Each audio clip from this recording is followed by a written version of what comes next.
మన ముకుంద జ్యువెలర్స్ కొత్త బ్రాండ్ పూర్వి అందమైన 18 గ్రామ్స్ బంగారు ఆభరణాలు దుబాటు ధరల్లో. వివరాలకు సంప్రదించండి. నమస్తే కళ్యాణ్ గారు. నమస్తే జగర్. కళ్యాణ్ గారు, రాత్రి ఒక మెయిల్ చూసానండి. వంశీ అనేసి మెయిల్ చేశాడు. వైఫ్ అండ్ హస్బెండ్ మీద మధ్యలో ఒక చిన్న ఇష్యూ నాకు అనిపించిందండి. ఇతనితో మాట్లాడినాక ఇప్పుడు డిఫరెంట్ ప్లేసెస్ లో పెరిగి ఒక కొన్ని సంవత్సరాలు ఒక దగ్గర నుంచి వచ్చి ఇద్దరు కలిసి ప్రయాణం చేయాలి.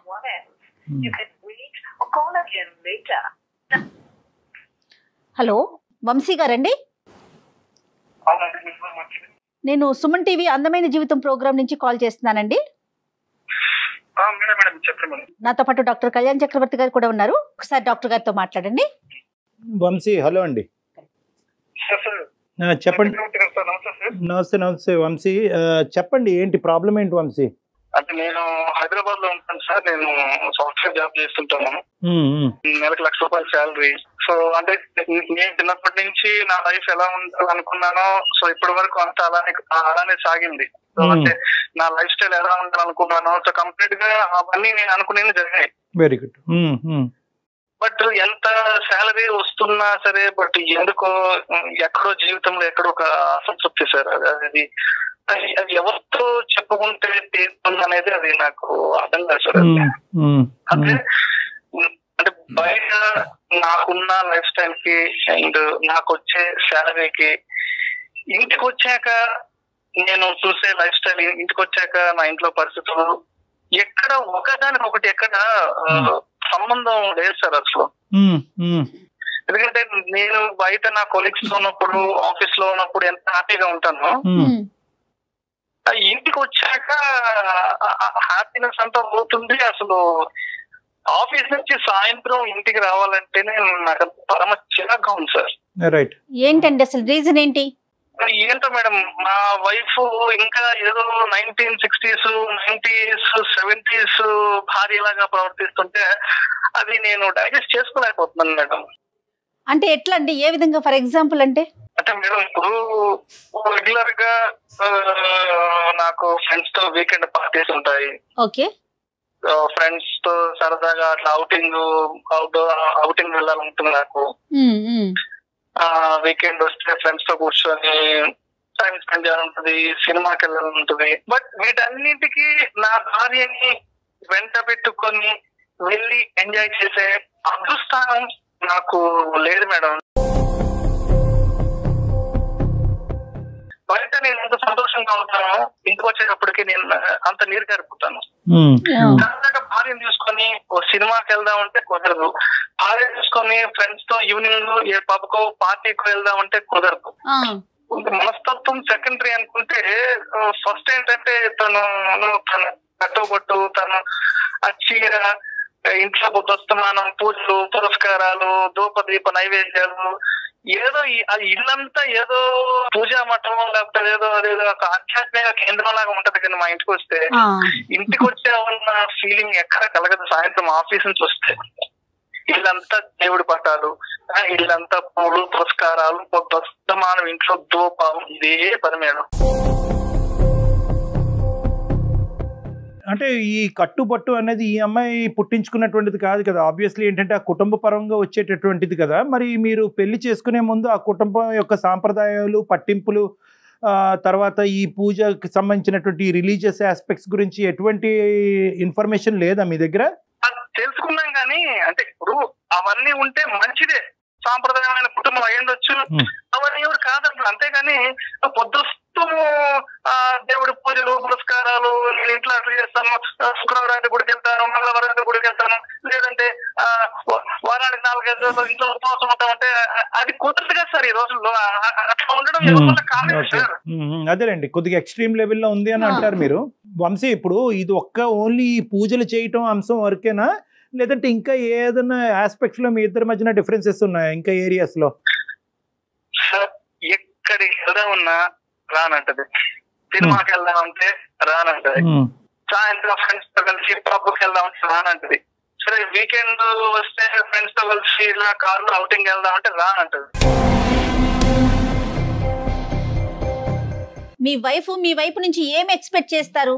మీ దగ్గర నుంచి ఎక్స్పెక్టేషన్ ఏంటండి ఆవిడకి? నా దగ్గర నుంచి తన ఎక్స్పెక్టేషన్స్ అంటే ఏం పెద్దగా ఏం ఉండవు ఎక్స్పెక్టేషన్స్. ఓకే, మీ సైడ్ నుంచి ఏం లేవు, కానీ తను అలా పూజలు చేసుకుంటూ ఉంటది. ఆ పూజా కార్యక్రమాలు వాటన్నిటికి మీరు అంతరాయం కలిగించకూడదు, మీరేమి ఇంటర్వ్యూ అవ్వకూడదు. ఏదో పూజ పొద్దున 10 నిమిషాలు, ఒక అరగంట, సాయంత్రం 10 నిమిషాలు, అంతేగాని పొద్దున్న పూజలు చేసుకుంటాను, రోజంతా గుడికి వెళ్తాను, లేదంటే ఎప్పుడెప్పుడు పండుగలు పబ్బులు వస్తే ఉపవాసం ఉంటాను, ఇది కాదు మేడం. ఇంతకు మించిన లైఫ్ బయట ఉంది మేడం. నేను అదే చెప్తాను ఇంటికి రాకనే, ఇంతకు మించిన లైఫ్ బయట ఉంది. అదే ₹1,00,000 జీతం వస్తుంది, సరదాగా సినిమాకి వెళ్తామంటే అర్థం చేస్తారు మేడం. ₹1,00,000 జీతం వస్తుంది, సరదాగా వీకెండ్ ఫ్రెండ్స్ బయటకు వెళ్తారు. అదేమంటే సరదాలు సంతోషాలు ఉంటాయి కాబట్టి అది గుడికి వెళ్ళాలంటది. అంటే సాంప్రదాయం పట్టింపు అనేది చదువుకున్నారా తనండి? మేడం తను డిగ్రీ వరకు చదువుకున్నారు మేడం. ఏ ఉద్యోగానికో చేసుకోవటానికి పంపించేస్తే ఇది ఉండదేమో కదా, ఇవన్నీ కొంచెం ఏమైనా మార్పు వస్తుందేమో. ఉద్యోగం ఆఫీస్కి వెళ్ళి వర్క్ చేసేంత అలాంటి మనస్తత్వం కూడా కాదు. ఓకే, ఆ కెపాసిటీ లేదు. ఏదో ఇంట్లో ఉన్నాము, నా ఫ్రెండ్స్ వాళ్ళు కూడా వాళ్ళ భార్యతో బయటకు వస్తారు, వాళ్ళు కూడా పార్టీలకి వెళ్తారు. బట్ నాకు తనని తీసుకెళ్లి అలాంటి అవకాశం అదృష్టం లేదు మేడం. ఒకసారి మీరు కూడా తనతో ఏదైనా మాట్లాడితే భర్తగా నేనేం కోరుకుంటున్నాను అనేది ఒకసారి మీరు కూడా తనకి ఏదైనా ఎక్స్ప్లెయిన్ చేయగలరని నేను అనుకుంటున్నాను. ఒకసారి అమ్మాయితో మాట్లాడదాం. అమ్మాయితో ఒకసారి మాట్లాడచ్చా వంశీ? అవకాశం ఉందా? ఒకసారి నాకు ఫోన్ ఇస్తాను సార్. ఇవ్వండి. ఒకసారి డాక్టర్ గారు మాట్లాడతారు, ఒకసారి మాట్లాడు. అంటే నాకు తెలిసిన డాక్టర్ గారు ఉన్నారు, ఒకసారి మీతో మాట్లాడుతా అన్నారు. ఒకసారి మాట్లాడు. దేనికోసం అండి మాట్లాడాలి? ఒకసారి మాట్లాడు. హలో, నమస్తే అమ్మా. లక్ష్మి గారు నమస్తే అండి. ఎవరండి? మేము సుమన్ టీవీ అందమైన జీవితం అనే ప్రోగ్రామ్ నుంచి కాల్ చేస్తున్నామండి. మన డాక్టర్ కళ్యాణ్ చక్రవర్తి గారు ఉన్నారు, సైకాలజిస్ట్ డాక్టర్. సరే మేడం. ఏం లేదండి, వంశీ గారు ఇప్పుడే జస్ట్ మాతో మాట్లాడారు. ఆయన ఒక చిన్న ప్రాబ్లమ్ ని ఫేస్ చేస్తున్నారు, అది మా ముందు పెట్టారు. పెద్ద కంప్లైంట్ కాదమ్మా, బహుశా ఏంటంటే చాలా ఇళ్లలో అది కంప్లైంట్ కాకపోయి ఉండొచ్చు, కానీ అతనికి ఏంటంటే మీ యొక్క సాంప్రదాయం, మీ పట్టింపులు కానీ, మీ పూజా పునస్కారాలు కానీ అతనికి అర్థం కావట్లేదు. అతను ఏమనుకుంటున్నాడంటే ఏదన్నా ఉండొచ్చు, కానీ కొద్ది లిమిట్లో ఉండాలి, ఇది విపరీతంగా అనిపిస్తుంది, ఇంకో సంతోషం సుఖం లేకుండా అయిపోతుంది, ఆవిడ ఇష్టం ప్రకారం ఆవిడ పూజలు పునస్కారాలు చేసుకుంటుంది, నాకు ఇష్టమైనటువంటిది ఆవిడ ఏమీ చేయట్లేదు, బయటకు రావట్లేదు, ఇలాంటివి ఏవేవో చెప్తున్నారు అతను. ఇది మా వరకు అయితే కనుక మేము చూసేటటువంటి విపరీతమైన కేసులతో పోల్చుకుంటే ఇది పెద్ద ఇష్యూ కాదు. ఇదేంటంటే కొద్దిగా అడ్జస్ట్మెంట్కి సంబంధించినటువంటి ఇష్యూ. మీరేమనుకుంటున్నారమ్మా, ఇది పెద్ద ఇష్యూవా, చిన్న ఇష్యూవా, మార్పు రాగలదా, కష్టమా? ఇది పెద్ద ఇష్యూ చిన్న ఇష్యూ అంటే మాది శ్రీకాకుళం అండి. మా అమ్మ నాన్న వాళ్ళు వ్యవసాయం చేస్తారు. అమ్మా, మేము చాలా రోజుల నుంచి పెద్దవాళ్ళ దగ్గర నుంచి నేర్చుకున్నా పూజలు పునస్కారాలు చేసుకోవడం. ఎక్కువ పర్సెంటేజ్ ఆఫ్ ద టైం పూజ చేస్తూ ఉంటారా మీ ఇంట్లో? నాకు చిన్నప్పటి నుంచి ఇష్టం అండి, నేను పూజలు చేసుకోవడం నాకు ఇష్టం. రైట్ రైట్, ఓకే, తప్పలేదు. ఉపవాసాలు అంటాం, పూజలు చేసుకోవడం, దేవుడిని మంచిగా అలంకరించుకోవడం, ఇంట్లో అన్ని ఎక్కడైనా నీట్ గా చేసుకుని శుభ్రంగా చేసుకోవడం, ఇల్లు పూజలు ఇలా ఉండడానికి ఇష్టం. ఈయనకు నచ్చట్లేదు అనేసి అంటే చిన్నప్పటి నుంచి నాకు అలవాటు అయ్యి మా అమ్మ నాన్న వాళ్ళు, మా అమ్మ వాళ్ళు అంతా నాకు నేర్పించింది. కుటుంబం అదే వాతావరణంలో పెరిగారు, అదే చూసారు మీరు, అలాగే ఉండాలి అని అనుకుంటున్నా. దీనికి అందులో నచ్చట్లేదండి, మరి ఏం ఉండడం నచ్చట్లేదండి. అదొకటి నచ్చట్లేదు, ఇంకా ఏం నచ్చట్లేదమ్మా అతనికి? మీ ఇద్దరి మధ్యన నచ్చినటువంటి అంశాలు ఏమున్నాయి? ఇంకా ఏ అంశాల్లో మారమంటారు అతను మిమ్మల్ని? నేను పూజలు చేయకూడదు, రైట్. వీకెండ్ అయితే ఆయనతో బయటకు వెళ్ళాలి, రైట్. ఓకే. పబ్బులకు వెళ్ళాలి. పబ్బులకా? ఆయన సాఫ్ట్వేర్ కదా, ఆయన అలాగే ఆలోచిస్తున్నారు. అదే సరేలేండి, పబ్లిక్ వెళ్ళాలి. ఇంకా అమ్మా, ఇంకా ఏం తీసుకెళ్తానంటారు, సారీ వద్దంటారు, చిన్న చిన్న ఫ్రాక్లు వేసుకోమంటారు, చిన్న చిన్న చెట్టు వేసుకోమంటారు. ఇది ఏం పద్ధతి అండి? జీన్స్ వేసుకోమంటారు, టీ షర్ట్స్ వేసుకోమంటారు. మా ఊరు సైడ్, మాది శ్రీకాకుళం అంటే పల్లెటూరు అండి. పల్లెటూరు నుంచి వచ్చిన అమ్మాయి హైదరాబాద్ లో ఉండి ఇలా జీన్స్ వేసుకొని టీ షర్ట్స్ వేసుకొని ఇలా బయటకు వెళ్తే అదేం పద్ధతి అండి? పద్ధతులు నాకు నచ్చట్లేదండి, నాకు నచ్చకూడదు. నేను ఆయనతో ఎలా ఉండగలను? అలా కాదులేమ్మా, ఎలా అతను ఏం ఉండకూడదని అనుకోవట్లేదులేండి, కానీ మీతో అంతవరకు రాలేదు సమస్య. అతను ఉండాలని అనుకుంటున్నాడు, ఇవన్నీ కానీ చిన్న చిన్న మార్పులు చేసుకోవటమేనండి, ఉండాలి ఉండకపోవటాలు కాదు. జుట్టు సాంప్రదాయకంగా జడేసుకొని పూలు పెట్టుకున్నా కూడా ఆయన నచ్చట్లేదండి. హెయిర్ స్టైల్ మార్చాలంట, హెయిర్ కట్ చేసుకోవాలంట, ఇవన్నీ చెప్పారు.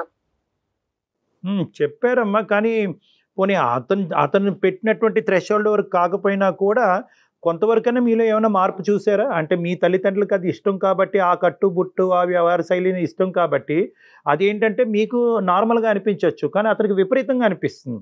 దేవుడు పూజ చేయడం ఇది తప్పు కాదమ్మా. ఇప్పుడు మీ ప్రయాణం అనేటటువంటిది ఇప్పుడు ఏదైతే భాగం మొదలైందో మీ జీవితంలో మీ భర్తకు సంబంధించి, నేను పూజలు చేస్తూ, నేను దేవుడిని నమ్ముకుంటూ, నేను పూజలు చేస్తూ నేను ఇలా ఉంటున్నాను కాబట్టి ఆయన ఇంత శాలరీతో ఎంత హ్యాపీగా ఉంటున్నారు కదా. మీ భర్త గారు కూడా, అతనికి కూడా దైవం అంటే నమ్మకం ఉంది, అతను కూడా రిలీజియస్ పర్సనే. కానీ ఏంటంటున్నాడు అంటే కనుక ఏదైనా దేనికన్నా ఒక లిమిట్ ఉంటుంది కదా.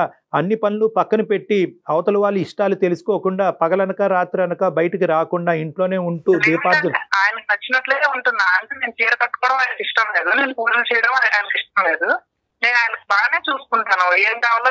అంటే చూసుకోవడంలో ఎక్కడెక్కడ సమస్య ఉన్నట్టు చెప్పట్లేదు, కానీ అంటే పూజలు ఇవన్నీ కూడా చాలా విపరీత ధోరణులకు వెళ్ళిపోతుంది, నేను వెళ్ళే కల్చర్కి అది సూట్ కావట్లేదు అనేది ఆయన వైపు నుంచి చెప్తున్నారండి లక్ష్మి గారు. విపరీతం అంటే చిన్నప్పటి నుంచి నాకు అలవాటు మేడం.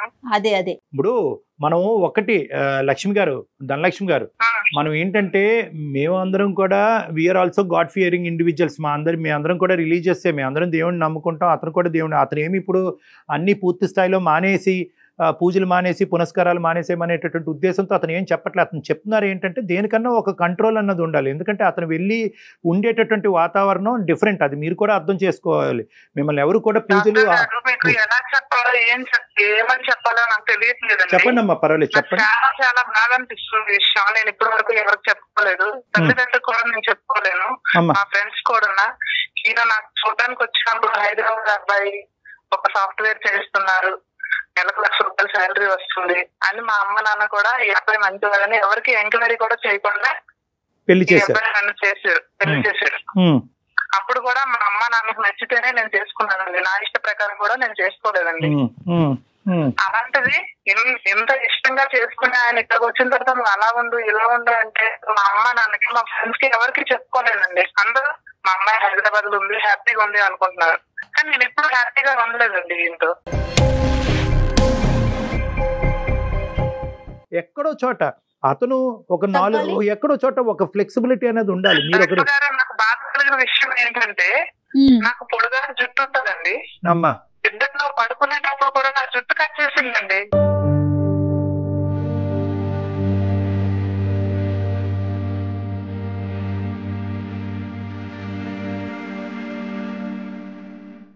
అయ్యో అదేంటమ్మా, అదే ఇలా కూడా ఉంటానండి. లేదు అది తప్పమ్మా, అది అరాచకం. అదేంటది ఇష్టంగా మార్చుకోవాలి అంటారు కదా, నేను ఆయన ఇష్టాన్ని గౌరవిస్తానండి, నా ఇష్టాన్ని అలా చేయొచ్చా చెప్పండి? ఏమయ్యా ఉన్నావు అక్కడ? వంశీ స్పీకర్ పెట్టమ్మా, మాట్లాడదాం అతనితో కూడా. వంశీ సార్ చెప్పండి సార్. ఏంటయ్యా హెయిర్ కటింగ్ ఏంటయ్యా? అంటే మీరు పడుకున్నప్పుడు మీకు గుండు గీస్తుంది, ఓకేనా?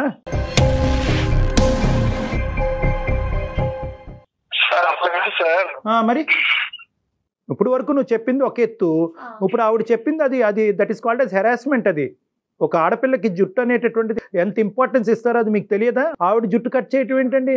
సార్ డాక్టర్ గారు నేను ఒక విషయం చెప్తాను సార్, నాకు మరీ అంత ట్రెడిషనల్ గా ఉండడం ఇష్టం లేదు సార్. నేను చాలా సార్లు చెప్పాను, బయట పార్లర్కి వెళ్ళి ఏదైనా హెయిర్ పోనీటైల్ లాగా చేయించుకో, కొంచెం చూడడానికి బాగుంటది, అంత పెద్ద జడేసుకొని బయటకు వెళ్తే కూడా అందరినీ జగన్ చూస్తున్నారు, నాకు కొంచెం అది కూడా ఇబ్బంది కదా సార్. తన ఇష్టపూర్వకంగా ఏదైనా తన బాడీలో చేంజెస్ చేసుకోవాలంటే తను చేంజెస్ చేసుకోవచ్చు, కానీ తన బాడీకి సంబంధించినటువంటి ఒక అంశాన్ని మీరు ముట్టుకునే హక్కు మీకు లేదు. బయటకు వెళ్ళినప్పుడు జనాలు ఎగదిగ చూస్తే ఇబ్బంది పడే నేనే కదా సార్. ఏమండి మీరు ఏ అమ్మాయిని అయితే చూసారో, ఏ అమ్మాయి అయితే మీ పెళ్లి చూపుల్లో నచ్చిందో ఆ అమ్మాయినే ఈరోజు చేసుకున్నారు. ఆ రోజు ఆ అమ్మాయి ఇంకో విధంగా ఉండి ఈరోజు ఇంకో విధంగా లేదు. ఆ అమ్మాయి కట్టు బొట్టు వ్యవహారం పద్ధతులు కుటుంబపరమైనటువంటి అంశాలు అన్నీ అప్పుడు ఇప్పుడు ఒక్కటే. ఇప్పుడు అదేమన్నా మీరు రిక్వెస్ట్తో కానీ ఒక మర్యాదపూర్వకంగా కానీ మార్చుకునేటటువంటి ప్రయత్నం చేయండి, కానీ జబర్దస్త్ చేసి జుట్లు కట్ చేసి హెరాస్ చేసేటటువంటి పద్ధతులు మార్గాలు కరెక్ట్ కాదు. ఆ అమ్మాయికి బహుశా ఈ సబ్జెక్ట్ అర్థం కావట్లేదు. అర్థమయ్యే విధంగా మనం చెప్దాం, అది వేరే విషయం. కానీ మీరు ఎక్కడ ఇప్పుడు ఏంటంటే ఇప్పుడు ఆ అమ్మాయిని ఇప్పుడు ఏమంటుంది, ఇప్పుడు సింపుల్గా అన్ని మాటలు చెప్పి ఆఖరికి మా ఆయన నా జుట్టు కట్ చేసే పరిస్థితి వరకు వెళ్ళిపోయాడు అంటే కనుక that is equal to harassment, అది టార్చర్. అది ఒక చిన్న సబ్జెక్ట్ని మీరు ఇంకో లెవెల్ సబ్జెక్ట్ పట్టుకెళ్ళిపోయారు. ఇప్పుడు ఎన్నిసార్లు చెప్పినా మారకపోతే ఎవరు మాట ఏం చేయగలుగుతారు? అది డిఫరెంట్ స్టోరీ. అది ఇప్పుడు అమ్మాయితో మాట్లాడదాం, కానీ ఈ ఒక్క అంశాన్ని మేము ఖండిస్తున్నాం. మిగతాది అమ్మాయితో మాట్లాడదాం. ఒకసారి అమ్మాయికి ఫోన్ ఇవ్వండి. హలో, ఇప్పుడు చూడమ్మా, నిన్నేమి నువ్వు చేసేటటువంటి దాన్ని ఏది తప్పు పట్టట్లేదు. We are all requesting for only one thing, modification. పరిస్థితులకు అనుగుణంగా మాడిఫై అవ్వటం. మీ తల్లిదండ్రులకి ఆ పద్ధతి నచ్చితే కనుక, ఈరోజు నీ భర్తకు నచ్చకపోతే కనుక నువ్వు ఇప్పుడు రెస్ట్ ఆఫ్ యువర్ లైఫ్ ప్రయాణం చేయవలసినటువంటి వ్యక్తి నీ భర్త కాబట్టి మీ భర్తకు అనుగుణంగా మాడిఫై అవటం అనేటటువంటిది అది పురాణాల్లో రాసింది, గ్రంథాల్లో రాసింది, అన్నిట్లో ఉంది. ఏ దేవుడికైతే నువ్వు పూజిస్తున్నావో ఆ పూజ అన్నిటిలో కూడా ఇదే ఉంది. అంటే భర్తకు అనుగుణంగా మారాలి, భర్తకు నచ్చే విధంగా మలుచుకోవాలి అనేటటువంటిది అని చెప్పి నువ్వు పూజలు ఆపేసి నువ్వు ఏదంటే కంప్లీట్గా ఎథిస్ట్ లాగా అయిపోవమ్మా అని మేము చెప్పట్లేదు. అల్ట్రా మోడర్న్ గా అవ్వక్కర్లేదండి, కానీ మోడర్న్ గా ఉండటానికి ట్రై చేయొచ్చు. అది ఆలోచించండి ధనలక్ష్మి. ఆయన ఏమంటారంటే బయటకు వెళ్దాము, సినిమాకి వెళ్దాం అంటారు. డ్రెస్ వేసుకొని బండి మీద కూర్చో, రెండు వైపులు కాలు వేసుకొని కూర్చోమంటారు. నేను భార్యను కదండి, ఒక సైడ్ కూర్చుంటే ఏమవుతుందండి? అంటే భార్యలు ఇట్లా కూర్చోవాలి, లేకపోతే పరాయి వాళ్ళు అలా ఏం ఉండదమ్మా. మన కంఫర్ట్ ని బట్టి కదా అది. బండి మీద మీ కంఫర్ట్ అంతే. మీరు కూర్చోవటం అనేటటువంటిది మీరు సిగ్గుపడుతున్నారే అనుకోండి, మీరు ఏవైతే ఏ ఏరియాస్ అయితే మీరు ఖచ్చితంగా మారలేరో ఆ ఏరియాస్ గురించి బలంగా మాట్లాడండి. వాటిని అది కరెక్ట్ కాదంటే కనుక కరెక్ట్ కాదని చెప్పండి. జుట్టు కట్ చేసుకోవటం, పోనీటైల్ వేసుకోవటం, ఇలాగ చిన్న చిన్న నిక్కర్స్ లాంటివి వేసుకోవటం, అలాంటివి వేసుకోవటం మీకు నచ్చకపోతే చెప్పండి. కానీ ఏ ఏరియాస్ అయితే మారగలరో ఫస్ట్ అవి చూపెట్టగలిగితే కనుక మిగతా అంశాల్లో అతను ప్రెషర్ పెట్టడానికి అవకాశం ఉండదు. అతను కాంప్రమైజ్ అవుతాడు. అతను మీరేంటంటే ఏ టు జెడ్ అన్ని అతను ఏ రిక్వెస్ట్ చేసినా ఏ టు జెడ్ అవే నా వల్ల అవ్వదు, నేను చిన్నప్పటి నుంచి ఇదే వాతావరణంలో పెరిగాను కాబట్టి అలాగే ఉంటాను, నువ్వు అడ్జస్ట్ అవుతే అడ్జస్ట్ అవ్వు, లేదంటే కనుక ఎలా అవుతుందంటే ఇది చిలికి గాలివాన్లాగా అయ్యి అతనికి తోచక అతను బుర్రపాడి నీ జుట్టు కట్ చేసేస్తున్నాడు. కానీ ఎంతవరకు మీరు మాడిఫై చేయగలరు ఇష్యూని? మీరు పూజా కార్యక్రమం ఎంత ఇంపార్టెంటో నీ భర్తకు తగినట్టుగా ఉండటం అన్నది కూడా అంతే ఇంపార్టెంట్. సరే కదమ్మా, ఈ పూజ అనే కార్యక్రమానికి ఒక డ్యూరేషన్ పెట్టుకోండి. ఏ డ్రెస్ మీరు కాంప్రమైజ్ అయ్యి వేసుకోగలరు, ఇష్టపూర్వకంగానే, బలవంతంగా కాదు, ఏ డ్రెస్ వేసుకోగలరు, ఎటువంటి కట్టుబొట్టు మార్చుకోగలరు, మీరిద్దరు కూర్చొని మాట్లాడుకోండి. ఇవన్నీ మేము చెప్పడానికి బాగుండదు. ఇంటికి ఆయన బీర్ వేసుకుంటారండి. ఈ మధ్యన ఏదో వచ్చిందంట, బ్రేజర్ అంట, తెచ్చిందంటారండి.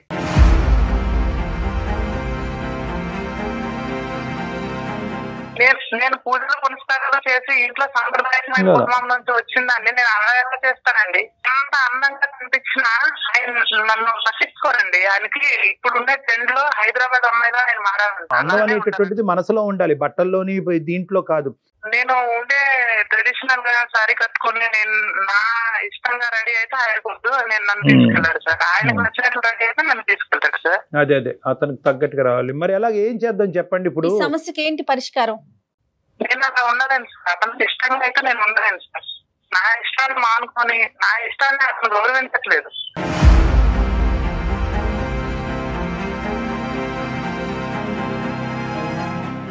ఇక్కడ మేము అనేది ఏంటంటే కనుక కొద్దిగా అడ్జస్ట్ అవ్వమంటున్నాం. సిచ్యువేషన్కి అనుగుణంగా మీ భర్తకు తగ్గట్టుగా అడ్జస్ట్ అవ్వమంటున్నాం. నీ భర్త కోరుకుంటున్నాడు అది, అతని హ్యాపీనెస్ గురించి మిమ్మల్ని కొద్దిగా అడ్జస్ట్ అయ్యి కొద్దిగా చేంజ్ అవ్వమంటున్నాం. పూజ చేసుకోండి, కానీ దానికి ఒక టైం లిమిట్ పెట్టుకోండి. మీరు ఫస్ట్ మారుతాను ఓకే సార్ అని మీరు అంటే కనుక మాట మీ వైపు నుంచి వస్తే నెక్స్ట్ వంశీ గారితో మాట్లాడదాం. మీ యొక్క ఆలోచన వెరీ గుడ్, 100% వంశీ గారికి ఇవ్వండి. ఇప్పుడు మైక్రోస్కోపిక్ గా ఎవరు ఎంత మారుతారన్నది మీరిద్దరు చూసుకోండి. అదంతా మేము చెప్పలేము. బాబు ఈ రోజు నుంచి జీన్స్ అంట, రేపటి నుంచి శారీ అంట, ఇవన్నీ మేము చెప్పడానికి అసహ్యంగా ఉంటుంది. అది మీరిద్దరు చూసుకోండి, మాట్లాడుకోవాల్సిన. ఇంపార్టెంట్ ఏంటంటే ఫస్ట్ ఆఫ్ ఆల్ ఇద్దరు కూడా కొన్ని అడుగులు కాంప్రమైజ్ అవ్వాలి. వంశీ గారు, కొన్ని విపరీతంగా ఉన్నాయి సార్ మీ డిమాండ్స్. కొన్ని మాత్రం కొన్ని ఓకేగా ఉన్నాయి, కానీ పర్వాలేదు అన్నట్టుగా ఉన్నాయి. కానీ ఏదైనా కూడా ఆ అమ్మాయికి ఇష్టం అవుతే కనుక, ఆ అమ్మాయికి నచ్చితేనే కనుక మీరు ఏదన్నా చేయవలసినటువంటి అవసరం ఉంటుంది. ఎక్కడో ఉన్నటువంటి అమ్మాయిని తీసుకొచ్చి పక్కన కూర్చోపెట్టి ఆదివారం అయింది, ఆడెవడో బీర్ తాగుతున్నాడు, వాడి పిల్లం బీర్ తాగుతుంది కాబట్టి నువ్వు తాగంటే అది ఏంటండి? అది ఏమన్నా అర్థం ఉందండి? అది అది మీకండి వంశీ, మీకు అది కొత్త కాదు, మీకున్న లైఫ్ స్టైల్ కి అది సో కామన్. కానీ ఆ అమ్మాయికి కొత్త కదా, తన వైపు నుంచి ఆలోచించండి. మేడం ఒక్క నిమిషం మేడం, నేను ఒక్క మాట చెప్తాను వినండి. కొత్త కాదండి, తప్పు ఆవిడకి తప్పదు. సార్ ఒక నిమిషం వినండి, చెప్పండి. ఇప్పుడు బయట సోషల్ లైఫ్ ఎలా ఉందో దానికి తగ్గట్టుగా నేను ఉన్నాను. మీరున్నారు, నా సంపాదన తగ్గట్టుగా నేను ఉన్నాను, నా సంపాదన తగ్గ లైఫ్ స్టైల్ నేను ఉన్నాను. అరే నువ్వు కూడా ఉందని చెప్తున్నాను తనకి. ఏమంటే చెప్పటం ఈజీ అండి, చేయటం కష్టం. ఆ అమ్మాయి పుట్టెరుగు ఒక వాతావరణంలో పెరిగింది. ఇప్పుడు సడన్ గా మీరు తీసుకొచ్చి ఈ వాతావరణంలోకి నువ్వు మారిపో అంటే కనుక అది చీర మార్చుకోవటమా, డ్రెస్ చేంజ్ చేసుకోవటం అంత ఈజీయా కాదు కదా. ఆ అమ్మాయికి అది స్లోగా అలవాటు అవ్వాలి. ఒక మెట్టు ఎక్కనటువంటి అమ్మాయిని మీరు 10 మెట్లు ఎక్కిన తర్వాత ఇక్కడ కూర్చో బీర్ తాగంటే అది ఎక్కడి వరకు కరెక్ట్? పెళ్ళై 5-6 సంవత్సరాలు అవుతుంది, ఇంకా ఎంత సమయం పడుతుంది నాకు నచ్చిన విధంగా? వంశీ, 5 సంవత్సరాలు పట్టొచ్చు, 10 సంవత్సరాలు పట్టొచ్చు. అది వ్యక్తిత్వం బట్టి, మీ ఇద్దరిలో మధ్యన ఉండే ఓపిక ఓర్పు బట్టి, అండర్స్టాండింగ్ బట్టి ఆధారపడి ఉంటుంది. మీరేమొచ్చి ఫౌండేషన్ వేయకుండా బిల్డింగ్ కట్టాలని అనుకుంటున్నారు. ఆ అమ్మాయికి బేసిక్ థింగ్స్లోనే ఒక ఆలోచన శైలిలో మార్పు రాలేదు. అలాంటిది ఆ అమ్మాయిని కూర్చోపెట్టి నువ్వు బీర్ తాగాలి, నువ్వు జుట్టు కట్ చేసుకోకపోతే నేనే కట్ చేస్తాను, ఇవన్నీ కరెక్ట్ కాదు. ఇవన్నీ ఏంటంటే మరీ ఆ అమ్మాయి ఒక ప్రైవేట్ లైఫ్లోకి మీరు అతిగా ఎంక్రోచ్ అవుతున్నట్టు అయ్యింది.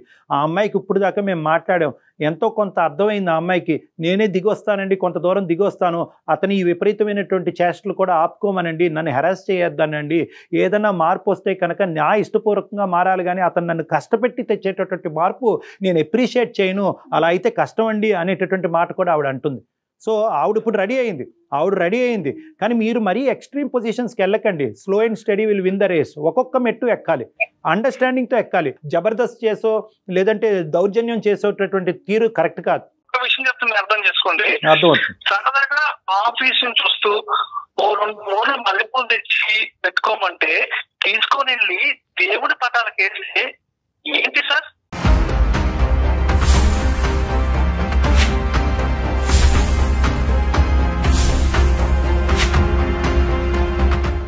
ఏదో సరదాగా సాయంకాలం సరదాగా కొంత టైం స్పెండ్ చేద్దాం తీసుకొని ఏదో చేస్తే తీసుకెళ్లి ఆ పూలు తీసుకెళ్లి ఆ దేవుడి పటాలు పెట్టడం ఏంటి సార్? అది అంటే మొగుడన్న కూడా ఎందుకు పూలు తెస్తాడు అది కూడా చెప్పాలి సార్.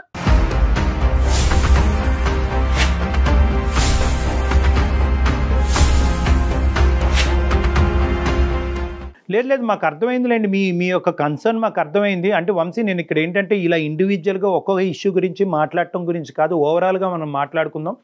బహుశా ఇటువంటి భార్యల గురించి చాలామంది భర్తలు చాలా హ్యాపీగా ఫీల్ అవుతున్నారు. అంటే నా దగ్గరకు వచ్చేటటువంటి కేసెస్ గురించి కూడా నేను చెప్తున్నాను. ఏమండి, సమాజం అంతా ఈ విధంగా ఉన్నా కూడా నా భార్య ఇప్పటికీ కూడా సాంప్రదాయం పట్టింపు కల్చర్ని కాపాడుకుంటుందండి, పిల్లలు కూడా అదే సాంప్రదాయం నేర్పిస్తుందని చెప్పేటటువంటి గొప్పగా చెప్పేటటువంటి భర్తలు ఎంతోమంది నా దగ్గరకు వస్తూ ఉంటారు. ఎటొచ్చి ఏంటంటే ఇక్కడ మిస్ మ్యాచ్. మీ యొక్క థీరీ ఆవిడ యొక్క థీరీ డిఫరెంట్గా ఉండటం వల్ల ఈరోజు ఆవిడని మారండి అని రిక్వెస్ట్ చేయటం. నేను ఒకటే చెప్తున్నాను, పూలు దేవుడికి వేసిందా తల్లో పెట్టుకుందా అనే సబ్జెక్ట్స్ గురించి మనం మాట్లాడుకోవద్దు. ఇక్కడ ఏంటంటే అడ్జస్ట్మెంట్ అండ్ కాంప్రమైజ్.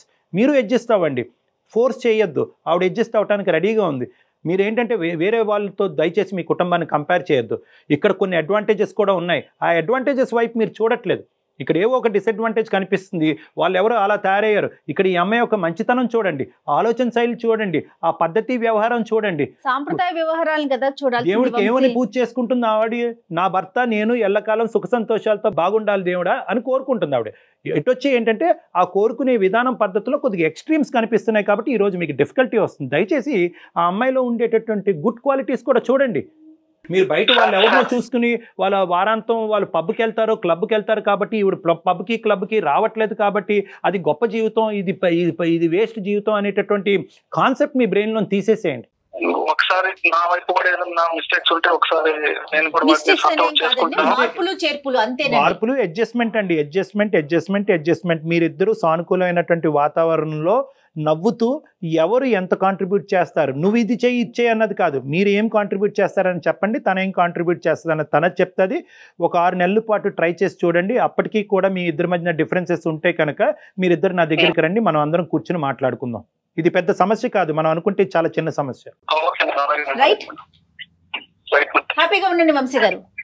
లక్ష్మి గారు బాయ్ అమ్మా. బాయ్ అండి లక్ష్మి, బాయ్ అమ్మా. వంశీ బాయ్. Thank you. నమస్తే. సుమన్ టీవీలో మీ పర్సనల్ అండ్ బిజినెస్ ప్రమోషన్స్ కోసం కింది నెంబర్కి కాంటాక్ట్ చేయండి.